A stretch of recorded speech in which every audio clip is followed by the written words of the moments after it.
Hello and welcome dear friends and dear students. Today in this video lecture we are going to discuss an important chapter of class 9th geography, that is climate. So far as this chapter is concerned, it's very much important chapter, and its questions are being usually asked in a number of examinations like SSRB examination as there are other competitive exams. And so far as the demand of this chapter is concerned, it was also the demand from my own students to make certain lectures on this chapter, because as far as this chapter is concerned, we can say इस chapter में जो है confusion बहुत ज़्यादा बच्चों को रहता है. Number of confusions remained in the minds of the students. So let's begin and try to overcome those confusions. So before discussing this chapter, climate, we should know about certain important basic we can say fundamentals of this chapter. Okay, so climate को discuss करने से पहले आपको weather का पता होना चाहिए. ठीक है, क्योंकि अगर हम क्लाइमेट की बात करेंगे, क्लाइमेट एक ब्रॉडर कॉन्सेप्ट है और उसका जो वेदर है वो एक नैरोअर कॉन्सेप्ट है. ठीक है, तो क्लाइमेट को समझने से पहले हम वेदर की तरफ ध्यान देते हैं कि वेदर क्या होता है और फिर क्लाइमेट जो है वो किस तरह से उसके साथ रिलेट करता है. ठीक है, सो वेदर की बात अगर हम करेंगे, if you talk about the weather, the weather is actually day to day phenomena. It is actually the day to day condition. ठीक है, एक दिन में कैसी कंडीशन रहती है, एक दिन में कैसा फिनोमेना रहता है, या कभी कभार दिन में नहीं, कभी कभार हम एक मतलब घंटे की भी बात करते हैं, 1 घंटे 2 घंटे या 3 घंटे में क्या सिचुएशन रहेगी, बारिश रहेगी, धूप रहेगी, किस तरह की सिचुएशन रहेगी, फिनोमेना कैसा रहेगा, तो उस बेस पे हम कहते हैं वेदर जो है वो कैसा रहेगा. ठीक है, so that's why it's the day-to-day phenomena, or we can say that it's the state of atmospheric conditions. Okay, so हम देखते हैं कि atmospheric conditions कैसे हैं. The state of atmospheric conditions of an area at a point of time. ठीक है, यहाँ पे एक point of time मैंने यहाँ पे लिखा है, at any point of time. ठीक है, यहाँ पे period of time नहीं है, यहाँ पे point of time है. तो ये पॉइंट जो है ये बहुत ज्यादा इंपॉर्टेंट है, यही डिफरेंशिएट करेगा वेदर को क्लाइमेट के साथ. क्योंकि यहाँ पे मैंने पॉइंट ऑफ टाइम लिखा तो वहां पे मैंने लिखा होगा पीरियड ऑफ टाइम.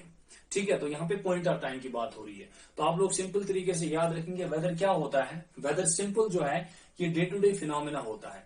हर दिन जो है, हर दिन हम देखते हैं कि आज का फिनोमेना, आज का टेम्परेचर, आज का जो है, आज ह्यूमिडिटी कैसे रही.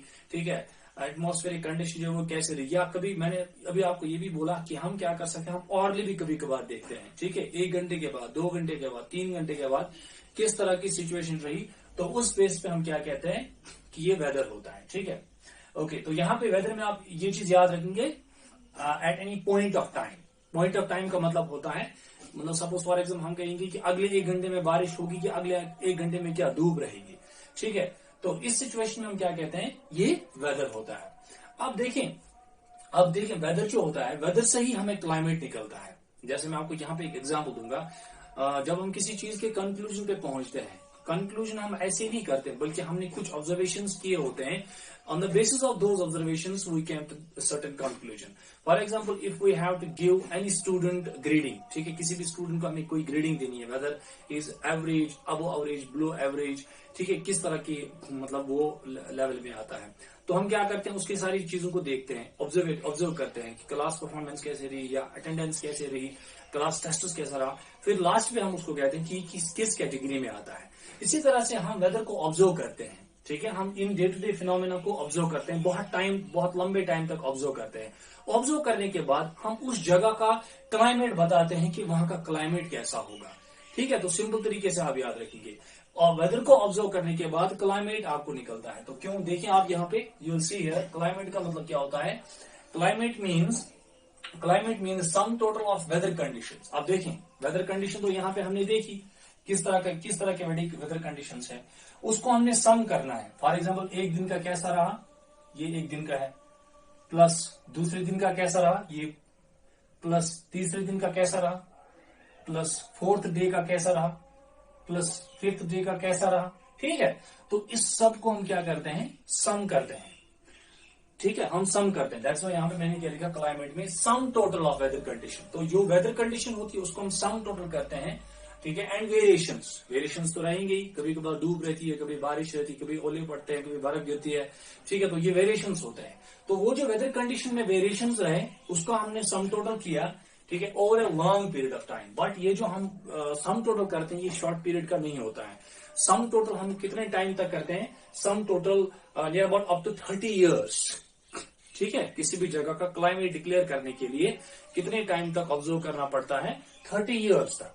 ठीक है, so when we have observed, when we have got the sum total of weather conditions or the variations over a long period of time of a particular area, okay, usually over 30 years, and then we declare the climate of that very area, the climate of that very region. ठीक है, तो हम जैसे मैं बोलूंगा for example किसी जगह पे बर्फ पड़ी ही नहीं, ठीक है, या किसी जगह पे बहुत कम बारिश होती है, तो हम कहते हैं वहां का क्लाइमेट जो है वो ट्रॉपिकल क्लाइमेट है। नहीं, बारिश का नहीं बोलूंगा मैं, ट्रॉपिकल क्लाइमेट में तो बारिश भी अच्छी खासी होती है। मैं बोलूंगा सपोज फॉर एग्जांपल किसी जगह पे बहुत ज्यादा धूप रहती है, गर्मी बहुत ज्यादा रहती है, तो मैं कहूंगा वहां का जो क्लाइमेट है वो क्या है? वहां का क्लाइमेट ट्रॉपिकल क्लाइमेट कहलाएगा। क्यों? क्योंकि हमने बहुत टाइम तक 30 ईयर्स से ज्यादा या 30 ईयर्स तक हमने ऑब्जर्व किया किसी जगह का वेदर कंडीशन, किसी जगह की वेदर कंडीशंस हमने ऑब्जर्व की। We have observe the weather conditions of a particular area over a long period of time, for example for 30 years, then we have taken a conclusion that उस जगह का जो climate होगा उसको हम tropical climate कहेंगे। क्यों? क्योंकि वहां पे बहुत ज्यादा धूप रहती है, क्योंकि सन रे जो होते हैं वो डायरेक्टली वहां पे पड़ते हैं। आगे मैं आपको समझाऊंगा कि किस तरह से होता है। तो ये होता है क्लाइमेट। तो सिंपल आप याद रखेंगे, क्लाइमेट को समझने के लिए आपको वेदर डेफिनेटली पढ़ना है। वेदर होता है डे टू डे फिनोमेना, और उसी डे टू डे फिनोमेना को जब हम सम अप करते हैं और एक कंक्लूजन पे पहुंचते हैं, मतलब एक लंबे समय तक हम जो है वहां का जो वेदर कंडीशन है उसको हम ऑब्जर्व करते रहते हैं, फिर हम एक नतीजे पे पहुंचते हैं। हम कहते हैं यहाँ का क्लाइमेट ऐसा है। जैसे मैं बोलूंगा फॉर एग्जांपल रशिया का क्लाइमेट क्या है? रशिया वहां पे जो है कोल्ड क्लाइमेट रहता है। क्यों? क्योंकि हमने वहां पे ऑब्जर्व किया है बहुत टाइम तक कि वहां पे जो है ज्यादातर एटमॉस्फेरिक कंडीशन जो है वो, या मैं ऐसा कहूंगा वहां पे जो है कंडीशंस कोल्ड ही रहते हैं। ठीक है, तो हम कहते हैं वहां का जो क्लाइमेट है वो कोल्ड क्लाइमेट है। इसी तरह से हम दूसरे एग्जांपल लेंगे, फॉर एग्जांपल अफ्रीका। ठीक है, जो अफ्रीकन कंट्रीज है, मेजोरिटी ऑफ द कंट्रीज, क्या मैं बोलूंगा सारी कंट्रीज जो है वो ट्रॉपिकल जोन में लाई करते हैं। ठीक है, तो मैं कहूंगा वहां का जो क्लाइमेट है ट्रॉपिकल क्लाइमेट है। ठीक है, या इसी तरह से मैं एक और एग्जांपल दूंगा आपको। इंडिया की बात करेंगे, इंडिया का जो क्लाइमेट है उसको मॉनसून टाइप ऑफ क्लाइमेट कहते हैं। क्यों मॉनसून टाइप ऑफ क्लाइमेट क्यों कहते हैं? क्योंकि यहाँ पे क्या है, एक पर्टिकुलर पीरियड के दौरान अच्छी खासी बारिशें होती है, और उन बारिशों में किन किन का रोल रहता है वो मैं आपको आगे समझाऊंगा। लेकिन कैसे हमें पता चला कि यहाँ का जो क्लाइमेट जो है वो मॉनसून टाइप ऑफ क्लाइमेट है, जब हमने एक लंबे टाइम तक वेदर कंडीशंस ऑब्जर्व किए। तो याद रखेंगे आप, so climate means sum total of weather conditions and variations over a long period of time, usually for 30 years. ठीक है, तो ये होता है क्लाइमेट। तो अब एक और चीज आपको याद रखनी होगी। ठीक है, वो ये, चाहे हम वेदर कंडीशन की बात करेंगे, weather we talk about the weather. ठीक है, चाहे हम, ये दूसरा वेदर है, ठीक है, चाहे हम वेदर की बात करेंगे यहाँ पे या क्लाइमेट की बात करेंगे, चाहे हम वेदर की बात करेंगे या क्लाइमेट की बात करेंगे, दोनों में जो है एलिमेंट्स कॉमन रहते हैं। कॉमन का मतलब होता है जो एलिमेंट्स में यहाँ पे आपको बोलूंगा, दोनों एलिमेंट्स मतलब दोनों में जो है इन एलिमेंट्स का रोल रहता है उनके होने में। ठीक, so we can say that these elements are like temperature. ठीक है, टेम्परेचर से ही हमें पता चलता है कि वेदर क्या है और क्लाइमेट क्या है। So we can say that temperature plays an important role for weather as well as for climate. We can say atmospheric pressure, ठीक है, the atmospheric pressure is also important for we can say weather conditions and for climatic conditions. Okay, and wind also plays an important role. ठीक है, wind system कैसा होगा, तो ये wind का भी रोल रहता है वेदर के और क्लाइमेट के होने में। ठीक है, और इसी तरह से ह्यूमिडिटी होता है the amount of moisture present in atmosphere। ठीक है, तो हम उसको ह्यूमिडिटी कहते हैं। तो ह्यूमिडिटी जो है इसका भी एक रोल रहता है, ह्यूमिडिटी का रोल रहता है वेदर और क्लाइमेट के होने में। इसी तरह से प्रेसिपिटेशन का मतलब होता है we can say the amount of, या हम प्रेसिपिटेशन में हम कहते हैं रेनफॉल इंक्लूड करते हैं, स्नोफॉल इंक्लूड करते हैं। ठीक है, तो ये सारा कुछ जो है प्रेसिपिटेशन में आता है, और इसमें हम कभी कभार जो है हेल स्टॉर्म्स भी इंक्लूड करते हैं, सारा कुछ। ठीक है, तो ये सब जो एलिमेंट्स हैं इनको हम एलिमेंट्स कहते हैं। These are actually called as elements of weather and climate. these elements like temperature, atmospheric conditions, atmospheric pressure, wind, humidity, precipitation, all these elements are very much important for weather as well as climate. So you have to remember these elements are important. तो इसीलिए मैंने यहाँ पे क्या लिखा, same. The elements temperature, atmospheric pressure, wind, humidity, precipitation, these remain same for both weather and climate. लेकिन difference है, ठीक है. ये जो elements है ये दोनों के होने में तो रोल प्ले करते हैं, ठीक है, लेकिन वेदर और क्लाइमेट में डिफरेंस है. मैंने बताया आपको वेदर होता है डे टू डे फिनोमेना या state of atmospheric conditions of an area for we can say for a point of time और we can say for a short period of time. हम उसमें पीरियड ऑफ टाइम क्यों नहीं लेते हैं, क्योंकि एक छोटा सा एक we can say small amount of time रहता है, इसलिए हम पॉइंट ऑफ टाइम कहते हैं. लेकिन जो क्लाइमेट होता है वो उसी का सम अप होता है और हम फिर डिक्लेयर करते हैं कि किसी पर्टिकुलर जगह का क्लाइमेट कैसा है. तो आई होप कि आप लोगों को फिलहाल इतना अंडरस्टैंड हुआ होगा, ठीक है. हम आगे चलते हैं. अब एक इंपॉर्टेंट टॉपिक इसमें है, that is factors affecting climate. What are the factors which affects climate. कौन कौन से वो फैक्टर्स हैं जो क्लाइमेट को अफेक्ट करते हैं या क्लाइमेट की होने में कौन कौन सी चीजें इंपॉर्टेंट रोल प्ले करते हैं. जैसे अभी मैंने कुछ यहां पे आपको बताई, लेकिन कुछ और इसके साथ है. There are certain other things which also we can say play an important role for affecting climate, ठीक है. तो चलिए यहां देखते हैं ये करके कौन कौन सा. Number first is latitude. पहला जो है, पहला फैक्टर जो क्लाइमेट को इफेक्ट करता है किसी भी जगह. यहां पे मैं इंडिया की बात नहीं कर रहा हूं, यहां पे मैं जनरलाइज कर रहा हूं, ठीक है. जनरलाइज करके मैं बोल रहा हूं हर एक जगह का जो क्लाइमेट होता है वहां, तो वहां पे जो है सबसे पहला कौन सा फैक्टर है जो क्लाइमेट को इफेक्ट करता है, तो वो होता है लैटिट्यूड. तो लैटिट्यूड आपको पता होना चाहिए लैटिट्यूड क्या होता है. अगर आपको डिटेल में लैटिट्यूड समझना है कि लैटिट्यूड्स क्या होते हैं या लॉन्जिट्यूड्स क्या होते हैं, तो उस पर भी मैंने वीडियो लेक्चर्स बनाए हुए हैं, तो आप जो है प्लेलिस्ट में जाकर वो वीडियो लेक्चर्स देख सकते हैं, ठीक है. तो लैटिट्यूड जो होता है ये एक इंपॉर्टेंट फैक्टर होता है जो क्लाइमेट को इफेक्ट करता है. कैसे, वो हम देखेंगे.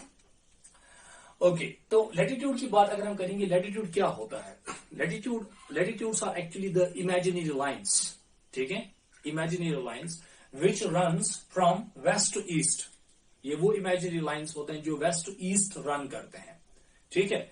ओके, तो यहां पे हम देखेंगे लैटिट्यूड जो है वो किस तरह से इफेक्ट करता है. तो यहां पे आपको थोड़ा सा ग्लोब की तरफ ध्यान देना होगा. इस वक्त मेरे पास ग्लोब तो है नहीं, तो इसलिए मैंने बोर्ड पे थोड़ा सा बनाया यहाँ पे. तो यहाँ पे मैंने रेप्लिका बनाया है, ठीक है, अर्थ का, जैसा मैंने अर्थ यहाँ पे बनाया हुआ है, या आप समझे ग्लोब मैंने यहाँ पे बनाया हुआ है. तो सबसे सेंटर वाली जो लैटिट्यूड है, ठीक है, ये वाली जो 0 डिग्री पे लाई करती है, ठीक है, जो 0 डिग्री पे लाई करती है, इसको हम इक्वेटर कहते हैं, ठीक है. तो कुछ लैटिट्यूड्स, इंपॉर्टेंट लैटिट्यूड्स होते हैं, उनका वो हमें पता होना चाहिए वो किस डिग्री पे लाई करते हैं. We must know about these things. तो सबसे इंपॉर्टेंट लैटिट्यूड जिसको लॉन्गेस्ट लैटिट्यूड कहा जाता है वो इक्वेटर है. That lies on 0 degree. वो 0 डिग्री पे लाई करती है, ठीक है. एंड उसके बाद यही 0 डिग्री जो इक्वेटर होती है ये हमारी अर्थ को 2 हिस्सों में डिवाइड करती है. इक्वेटर डिवाइड्स अर्थ इनटू 2 इक्वल पार्ट्स, ठीक है. जो ऊपर वाला पार्ट है, ठीक है, उसको हम कहेंगे नॉर्दर्न हेमिस्फीयर. जो नीचे वाला पार्ट है उसको हम कहेंगे साउदर्न हेमिस्फीयर, ठीक है. अब आगे चलते हैं. जो नॉर्दर्न हेमिस्फीयर में 23 डिग्री पे एक लैटिट्यूड लाई करती है उसको हम कहते हैं ट्रॉपिक ऑफ कैंसर. जो सेम इसी डिग्री पे 23 डिग्री पे बट साउदर्न हेमिस्फीयर में, ठीक है, एक लैटिट्यूड लाई करती है 23 डिग्री पे ही, उसको हम कहेंगे ट्रॉपिक ऑफ कैप्रिकॉर्न. डिफरेंस किसका है, डिग्री तो सेम है, डिफरेंस है कि tropic of cancer northern hemisphere में लाई करती है और tropic of capricorn southern hemisphere में लाई करती है. उसके बाद फिर से नॉर्दर्न हेमिस्फीयर में जाएंगे तो 66 डिग्री पे जो है एक और इंपॉर्टेंट लैटिट्यूड है जिसको हम कहते हैं आर्कटिक सर्कल, ठीक है. क्या कहते हैं, आर्कटिक सर्कल कहते हैं, ठीक है. और फिर जब नीचे साउदर्न हेमिस्फीयर में देखेंगे तो सेम उसी डिग्री पे 66 डिग्री पे जो है एक और लैटिट्यूड है उसको हम कहते हैं एंटार्क्टिक सर्कल, ठीक है. तो ये कुछ इंपॉर्टेंट लैटिट्यूड्स है. अब ये क्यों मैंने इंपॉर्टेंट लैटिट्यूड्स बताई ये मैं आपको अभी समझाऊंगा. तो देखें, इक्वेटर से लेकर ट्रॉपिक ऑफ कैंसर तक, ठीक है, जो कि 23 डिग्री पे लाई करती है, इक्वेटर से लेकर ट्रॉपिक ऑफ कैंसर तक और इक्वेटर से लेकर ट्रॉपिक ऑफ कैप्रिकॉर्न तक. इंपॉर्टेंटली यहाँ पे आपको किस चीज का ध्यान रखना है कि इक्वेटर से जो अबो वाला पार्ट है उसको हम कहते हैं नॉर्दर्न हेमिस्फीयर और इक्वेटर से जो नीचे वाला पार्ट है उसको हम कहते हैं साउदर्न हेमिस्फीयर. तो हमारी जो अर्थ है ना, ये असल में 4 हेमिस्फीयर, मेन हेमिस्फीयर्स में डिवाइड है, ठीक है। जैसे आपको पता है नॉर्दर्न, साउदर्न, ईस्टर्न, वेस्टर्न, लेकिन यहाँ फिलहाल आपको याद रखना है कि ये जो इक्वेटर है ये हमारी अर्थ को 2 हिस्सों में डिवाइड करती है। Upper part is called northern hemisphere and the lower part is called southern hemisphere, ठीक है। तो नॉर्दर्न हेमिस्फीयर में ट्रॉपिक ऑफ कैंसर जो है 23 डिग्री पे लाई करती है। तो इस इक्वेटर से लेकर ट्रॉपिक ऑफ कैंसर तक और इस इक्वेटर से लेकर ट्रॉपिक ऑफ कैप्रिकॉर्न तक, ये वाला जो एरिया बढ़ता है, ये वाला जो एरिया आता है, ठीक है। यहां पे मैं फिर से थोड़ा सा शेयर करूंगा इसको। ट्रॉपिक ऑफ कैंसर से लेकर ट्रॉपिक ऑफ कैप्रिकॉर्न तक, ठीक, इक्वेटर को इंक्लूड करके ये वाला जो पार्ट आता है, ठीक है, इस पार्ट को क्या कहते हैं? इस पार्ट को हम कहते हैं ट्रॉपिकल पार्ट, ठीक है। हाँ, ये चीज आप याद रखेंगे, इसको हम कहते हैं ट्रॉपिकल, ठीक है। या तो हम इसको ट्रॉपिकल जोन कहते हैं या तो हम इसको टॉरेड जोन कहते हैं, दो नाम है इसके, ट्रॉपिकल या टॉरेड जोन, ठीक है। तो यहां पे क्या है, ये वाला जो रीजन है ट्रॉपिक ऑफ कैंसर से लेकर कैप्रिकॉर्न तक, यहां पे सबसे ज्यादा सनलाइट पड़ती है, सनलाइट सबसे ज्यादा यहां पे पड़ती है। क्यों? क्योंकि जो सन है that is above the equator, वो इक्वेटर के बिल्कुल अबो रहता है।